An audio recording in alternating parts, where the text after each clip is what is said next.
कल हम लोगों ने एक बात वहां पर जो पार्क में कार्यक्रम होता है, मैंने इतिहास को लेकर के कुछ बातें बताई कि हम लोगों का इतिहास कितना गौरवशाली रहा है, लेकिन दुर्भाग्य है कि हम अपने अतीत के पन्नों को भूल गए, विस्मरण कर गए हम लोग। और एक बहुत बड़ा षड्यंत्र चला कि भारत के लोगों को भारत का इतिहास पता नहीं चलना चाहिए। अगर भारत के लोगों को भारत का वास्तविक इतिहास पता चल गया तो फिर ये हमारे गुलाम नहीं रह सकते, हम जैसा चाहें इनको वैसा नहीं चला सकते। अगर इनको पता चल गया कि हम आर्य हैं, और आर्य का मतलब होता है श्रेष्ठ व्यक्ति, चरित्रवान, ईश्वर भक्त, प्रभु भक्त, मातृपितृ भक्त, राष्ट्र भक्त, यदि इनको पता चल गया कि हम आर्य हैं तो फिर आर्य बनने का प्रयास करेंगे। इतिहास समाज का दर्पण होता है, और दर्पण में क्या करते हैं, हम अपने आप को संवारते हैं उसमें देख करके। ठीक इसी प्रकार से इतिहास को देख करके आने वाली पीढ़ियां उससे प्रेरणा लेती हैं। जिस जाति का, जिस वर्ग का इतिहास जितना गौरवशाली होगा, वो जाति दुनिया में अपने झंडे बुलंद करती है। तो हमारा इतिहास बहुत अच्छा था बच्चों। महर्षि दयानंद जी महाराज सत्यार्थ प्रकाश के अंदर लिखते हैं 11वें समोल्लास में, ये आर्यावर्त देश ऐसा है जिसके सदृश भूगोल में कोई दूसरा देश नहीं है। आर्यावर्त यानी भारत देश, भारतवर्ष का ही सबसे प्राचीनतम नाम आर्यावर्त है। ये आर्यावर्त देश ऐसा है जिसके सदृश भूगोल में कोई दूसरा देश नहीं है। आगे ऋषि ने बहुत प्यारी बात कही। ऋषि कहते हैं जो पारसमणि पत्थर सुना जाता है वो बात तो झूठी है। आप लोगों ने कहानी सुनी होगी कि वो पारस पथरी होती थी, और उसकी विशेषता ये होती थी कि उस पथरी को यदि लोहे से स्पर्श कर दें तो लोहा भी सोने में बदल जाया करता था, वो कन्वर्ट हो जाता था। ऐसी कोई पथरी है नहीं। वस्तुतः यदि ऐसी कोई पथरी होती तो धरती पर लोहा बचता ही नहीं, सारे के सारे लोग अपने लोहे को सोने में बदल लेते। लेकिन ऋषि दयानंद ने कहा कि पारस पथरी क्या है। महर्षि दयानंद कहते हैं जो पारसमणि पत्थर सुना जाता है वो बात तो झूठी है, परंतु ये आर्यावर्त देश ही सच्चा पारसमणि है, जिसको छूने के साथ ही लोहे रूप दरिद्र विदेशी स्वर्ण में अर्थात धनाढ्य हो जाते हैं। आप लोगों को पता होना चाहिए बच्चों, इस देश को लोग सोने की चिड़िया कहते थे, इस देश को लोग विश्व गुरु कहते थे। सोने की चिड़िया का मतलब क्या है? इस देश का नाम नहीं था बल्कि कोड वर्ड था। जब लुटेरे अपने देश में जाते थे और यहाँ से माल लेकर के जाते थे तो उन्होंने एक देश का नाम रखा था, गुप्त रूप में इसको कहते थे सोने की चिड़िया, जिससे दूसरे लुटेरे को पता ना चल जाए कि ये माल कहाँ से लेकर के आए हैं। उन्होंने आपस के बोलचाल के लिए सोने की चिड़िया इस देश का नाम रखा। आपको जानकारी होनी चाहिए, हम जब देश के इतिहास को पढ़ते हैं तो एक इतिहासकार हुए गणपत राय अग्रवाल, उन्होंने भारतवर्ष का इतिहास लिखा है। गणपत राय अग्रवाल ने लिखा उस पुस्तक के अंदर कि जब पहला आक्रांता आपके देश को लूटने के लिए आया, बच्चों आपको नाम पता उसका नाम क्या था? जो पहला आक्रांता, मुगल आक्रांता मुसलमान इस देश को लूटने के लिए आया था, मोहम्मद बिन कासिम। 712 में आया था। वो पहला लुटेरा था जो भारत भूमि को लूटने के लिए आया था। इतिहासकार लिखते हैं कि जब उसने इस देश को लूटा तो कितनी संपदा इस देश से पहली बार वो लूट करके लेकर के गया। इतिहासकार ने लिखा है कि 17,200 मन तो सोना लेके गया। आप कल्पना कीजिए, सोना तोलों में नहीं था। आजकल तो एक तोले की कितनी कीमत है? लगभग 50,000 से ऊपर ही होगी, लेकिन तोलों में नहीं, वो क्विंटलों में नहीं, हजारों मनों में था। 17,200 मन सोना लेकर के गया, और उसने जब भारत देश के मंदिरों को लूटा और मूर्तियों को जब उसने बरामद किया तो आप लोग जानते हैं कि हर मंदिर में अनेक मूर्तियां रहती थीं, और वो कहते हैं कि सारी की सारी मूर्तियां सोने की थीं। उनमें लगभग 6,000 मूर्ति उसने बरामद की देश के मंदिरों से 6,000 मूर्तियां उसने लूटी। और जब एक मीडियम मूर्ति का वजन किया गया तो एक मूर्ति का वजन था 3 मन, यानी 3 मन का मतलब समझते हो 120 किलो। 120 किलो की 6,000 मूर्तियां थी, और 17,200 मन सोना उसने अलग से लूटा, खजानों से लूटा। और कहते हैं 40 बड़े बड़े डेग का मतलब बड़े बड़े पात्र होते हैं जिनको आप बड़े बड़े ड्रम जिनको बोलते हैं, ऐसे 40 बड़े बड़े डेग थे जो हीरा, मोती, मणिक, माणिक आदि बहुमूल्य धातुओं से भरे हुए थे। इतनी अकूत संपदा पहला लुटेरा आपके देश से लेकर के गया।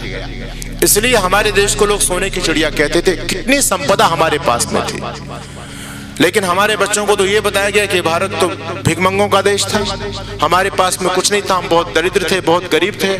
ऐसा कुछ भी नहीं है। भारत दुनिया का सबसे समृद्धशाली देश था और आज भी है, इसमें कोई संदेह वाली बात नहीं है। दुनिया के पास वो चीजें नहीं है जो आज हमारे पास में है। आपको जानकारी होनी चाहिए, कोहिनूर जो आज इंग्लैंड के पास में है, वो हमारे महाराणा रणजीत सिंह जो पंजाब के राजा हुआ करते थे, उनका कोहिनूर था और उन विदेशियों ने ले जाकर के उसको भी काट दिया, उसको भी 2 भागों में बांट दिया।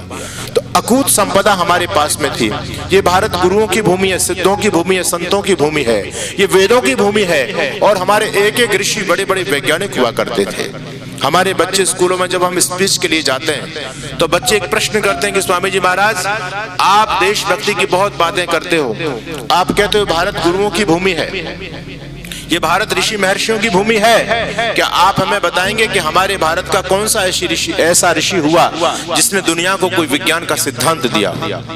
मैं उन बच्चों से कहता हूं, बेटा आप लोगों को आज पता नहीं है, इसमें आप लोगों का दोष नहीं है, क्योंकि बहुत बड़ा षड्यंत्र किया गया जिसकी आप एजुकेशन सिस्टम को आज हमारे देश में आप पढ़ रहे हैं। जो एजुकेशन सिस्टम हमारे देश में चलता है, ये लॉर्ड मैकाले का एजुकेशन सिस्टम है। आप जानते हो लॉर्ड मैकाले ने इस एजुकेशन सिस्टम को क्यों आपके ऊपर थोपा?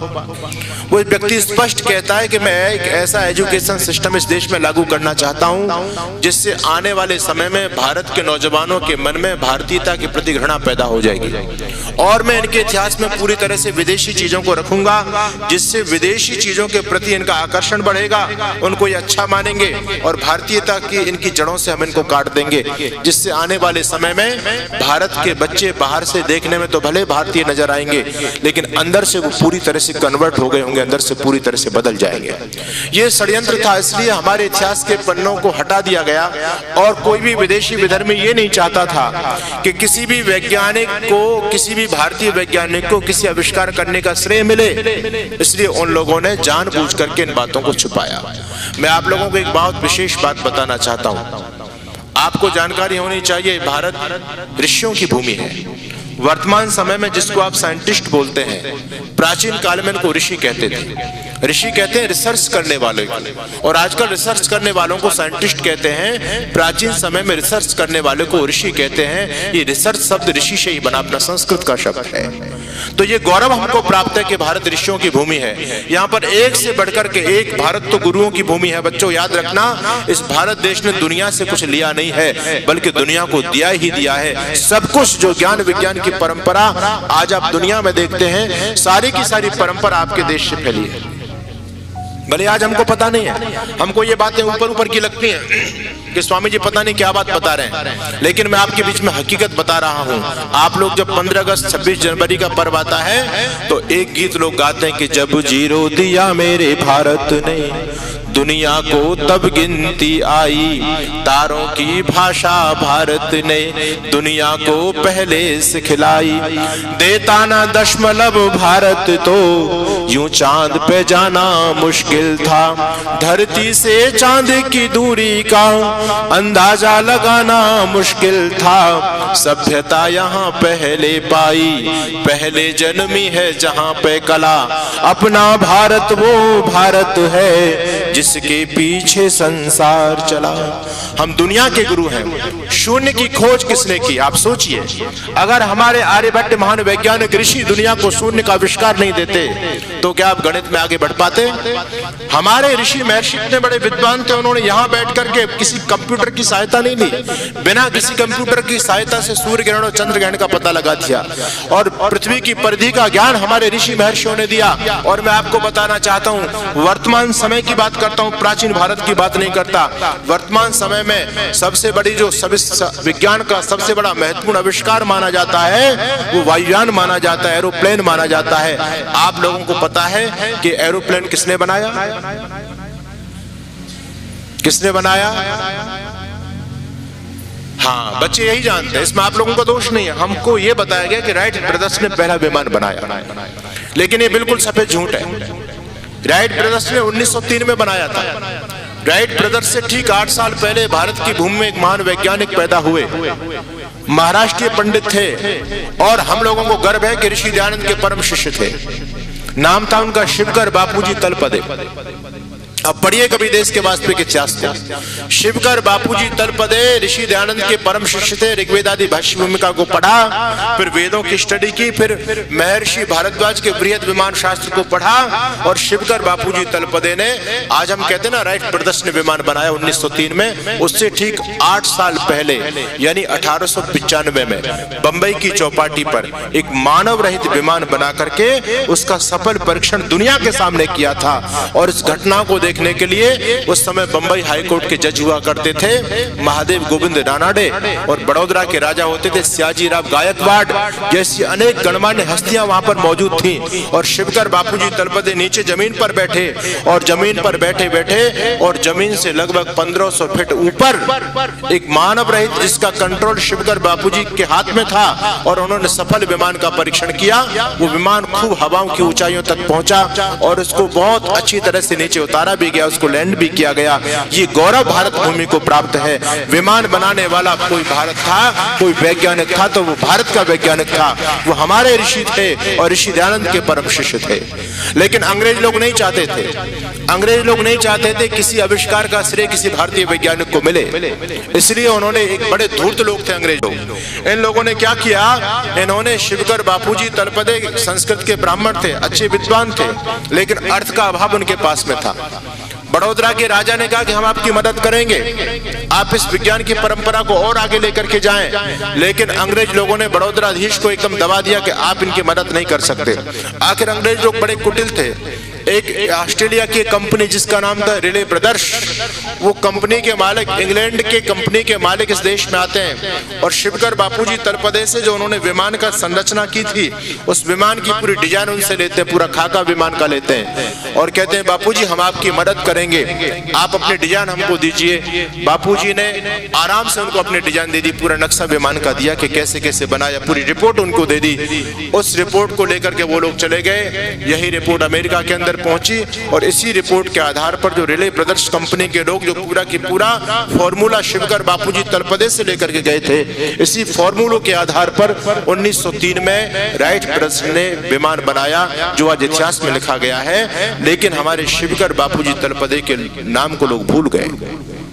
हैरानी की बात है, आपको आश्चर्य होना चाहिए। जो जो ऐसी मूवी जैसे धारावाहिक बने इस धरती पर जो हमारी सनातन संस्कृति को बढ़ावा देने वाले थे, उनको जानबूझ करके फ्लॉप किया गया। जैसे एक धारावाहिक बना चाणक्य के नाम से, आप लोगों ने चाणक्य देखा है? चाणक्य कितना अद्भुत धारावाहिक है। उस समय का वो उसमें चरित्र चित्रण किया गया जिस समय एक मुगल लोग ये शक और हूण हमारे भारत भूमि की तरफ बढ़ रहे थे, और हमारे गुरुकुलों के ब्रह्मचारियों को, भगवाधारियों ने, इन गुरुकुलों के आचार्य ने इस संस्कृति को बचाने के लिए कितना महत्वपूर्ण योगदान दिया, अपना सारा का सारा बलिदान दे करके इस देश की संस्कृति को बचाया। तो जब वहां पर अपने गुरुकुलीय परंपरा का दिग्दर्शन किया गया, तो यहाँ पर ऐसे नालायक लोग, उनके अंग्रेज लोगों के हाथ की कठपुतलियां सरकारें पहले यहाँ पर थी, उन्होंने पाबंदी लगा दी। और हमारे प्रकाश द्विवेदी जी ने जो चाणक्य सीरियल बनाया, वो चाणक्य सीरियल पूरा नहीं बन पाया, बीच में ही उसको रोक दिया गया। जो जो धारावाहिक आपकी संस्कृति को बढ़ाने वाले थे, ऐसे धारावाहिकों को जानबूझ करके फ्लॉप किया जाता है सरकारों के द्वारा। एक मूवी बनी, हमारे इन बेटियों को बहुत सारी मूवियों का नाम पता होगा, लेकिन उस मूवी का शायद नाम पता नहीं हो। उस मूवी का नाम था हवाई जादा। हवाई जादा मूवी बनी, उस मूवी को बनने से पहले फ्लॉप किया गया, क्योंकि उस मूवी के अंदर शिवकर बापूजी तलपदे को दिखाया गया कि धरती का पहला हवाई जादा जिसने हवा में बात की थी, जिसने वायुयान बनाया था, वो भारत के महान वैज्ञानिक शिवकर बापूजी तलपदे थे। इस मूवी को भी पूरी तरह से फ्लॉप कर दिया। तो एक षड्यंत्र पूरी धरती पर चल रहा है कि भारत की संस्कृति को नष्ट करना, भारत के इतिहास को नष्ट करना है। और भारत के ऋषि महर्षि जो विद्वान लोग हुए, उन लोगों ने जो जो भी सर्च किया, दुनिया को जो भी सिद्धांत दिए, उन सारे के सारे सिद्धांतों पर विदेशी लोगों ने अपना ठप्पा ठोक दिया, अपनी मोहर लगा दी और कहने लगे ये आविष्कार हमने दिया। बच्चों, आपको जानकारी होनी चाहिए, धरती का सबसे पहला सर्जन कहाँ का था, कौन था, उसका नाम आपको पता है? दो प्रकार के डॉक्टर होते हैं, एक फिजिशियन होता है और एक सर्जन होता है। फिजिशियन वो होता है, आपको बुखार आ जाए, आपके पेट में दर्द हो जाए, जो गोली दवाई दे करके ये जो चिकित्सा करते हैं उनको फिजिशियन बोलते हैं। और सर्जन उसको कहते हैं जो शल्य चिकित्सा, जो ऑपरेशन करते हैं। धरती का दुनिया इस बात को मानती है, लेकिन दुर्भाग्य की बात है कि भारत के बच्चे इस बात को नहीं जानते। ऑस्ट्रेलिया के कॉलेज के अंदर, मेडिकल कॉलेज के अंदर एक मूर्ति लगी और उस मूर्ति के नीचे लिखा गया था द फादर ऑफ सर्जरी। जानते हो उस मूर्ति के नीचे द फादर ऑफ सर्जरी के बाद में नाम क्या था? गर्व होना चाहिए, वो भारत का ऋषि था, वो भारत का विद्वान था, जो सबसे पहले जिसने दुनिया में सर्जरी की चिकित्सा को प्रसारित किया, जिसका अनुसंधान किया, उस ऋषि का नाम था महर्षि सुश्रुत। महर्षि सुश्रुत सबसे पहले शल्य चिकित्सक थे और उन्होंने अपनी सुश्रुत संहिता के अंदर लगभग 300 प्रकार के ऑपरेशनों का वर्णन किया है। आज हमारे जो लोग जिनके पास में पैसा है और भगवान ने अकल शक्ल जिनको ठीक नहीं दी, तो वो अपनी प्लास्टिक सर्जरी कराने के लिए विदेशों में जाते हैं। अब तो प्लास्टिक सर्जरी आपके देश में भी होने लग गई, लेकिन पहले समय में लोग विदेशों में जाया करते थे। ये प्लास्टिक सर्जरी क्या है? आप पढ़िए सुश्रुत संहिता को, महर्षि सुश्रुत ने सब कुछ उसमें लिखा है। 300 प्रकार के ऑपरेशनों का वर्णन आपके प्राचीन भारतीय चिकित्सा के ग्रंथों में मिलता है। सब कुछ हमारे पास में था। एक अमेरिका का राइटर, इतिहासकार इस बात को लिखता है, the surgical instrument of Hindus were sufficiently sharp indeed as to be capable of dividing a hair longitudinally.